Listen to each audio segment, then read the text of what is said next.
ஹிந்தி படங்களில் கமல்ஹாசனுக்கே குரல் கொடுத்துருக்கீங்களா? ஆமாம் சார். ஆ. கமல் சார் மட்டும் இல்லை, கமல் சார் 2 படம், ம். Nagarjuna sir, Chiranjeevi sir, Vijay ah.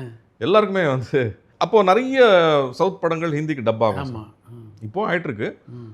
But அப்போது வந்து சின்ன சின்ன கேரக்டர்ஸில் ஆரம்பித்தேன். போக போக போக மோகன் நாயர்னு ஒரு ஹிந்தி டப்பிங் டைரக்டர் இருக்கார். ம். ம். அவர் வந்து லீட் கேரக்டர்ஸ் என்னை கூப்பிட ஆரம்பித்தார். ம்.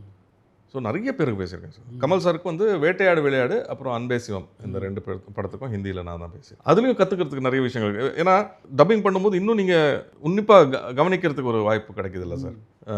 இந்த இடத்துல இந்த மாடுலேஷன் பண்ணியிருக்காரு, அது வந்து நம்ம ஹிந்தியில் என்ன பண்ணலாம் அப்படிங்கிற அளவுக்கு கொஞ்சம் இன்னும் ஷார்ப்பாக நீங்கள் நோட் பண்ண வேண்டிய அவசியம் இருக்குது. ஸோ அதனால் வந்து நிறைய இந்த இடத்துல இப்படியெல்லாம் பண்ணியிருக்காரா அப்படின்ற மாதிரி நிறைய விஷயங்கள்.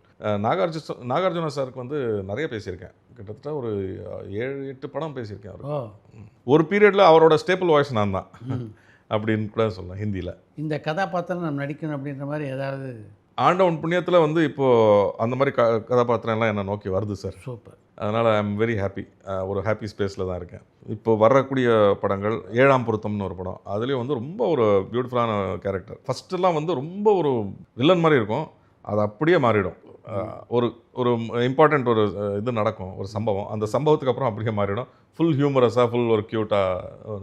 ஸோ இந்த மாதிரி ஒரே படத்தில் 2 டைமென்ஷனும் எக்ஸ்ப்ளோர் பண்ணுறதுக்கான ஒரு வாய்ப்பு. இந்த மாதிரி கேரக்டர்ஸ் எல்லாம் வந்து இப்போ வருது. ஒரு உதவி இயக்குனராக தொடங்கி இன்றைக்கி வந்து ஒரு அறிமுகமான ஒரு நடிகராக இருக்கீங்க. எப்படி இருக்குது உங்களுடைய திரைப்பயணம்?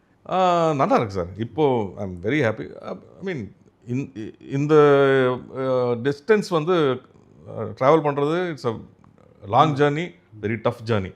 ஆனால் நல்லா இருக்குது. பல சறுக்கல்கள்லாம் சந்தித்து தான் வந்திருக்கீங்க. ஆமாம் சார்.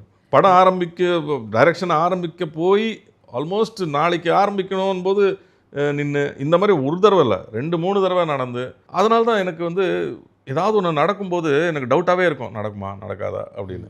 அது இன்னி வரைக்கும் இருக்குது எனக்கு, because of my experiences. But of course இப்போ ஐ எம் ஹாப்பி. பட் அந்த சேலஞ்சஸ் எல்லாம் ஃபேஸ் பண்ணி அந்த கஷ்டங்கள்லாம் தாண்டி வந்தது ஒரு விதத்தில் இன்னும் நம்மளை பக்குவப்படுத்தும், பலப்படுத்தும்னு நினைக்கிறேன்.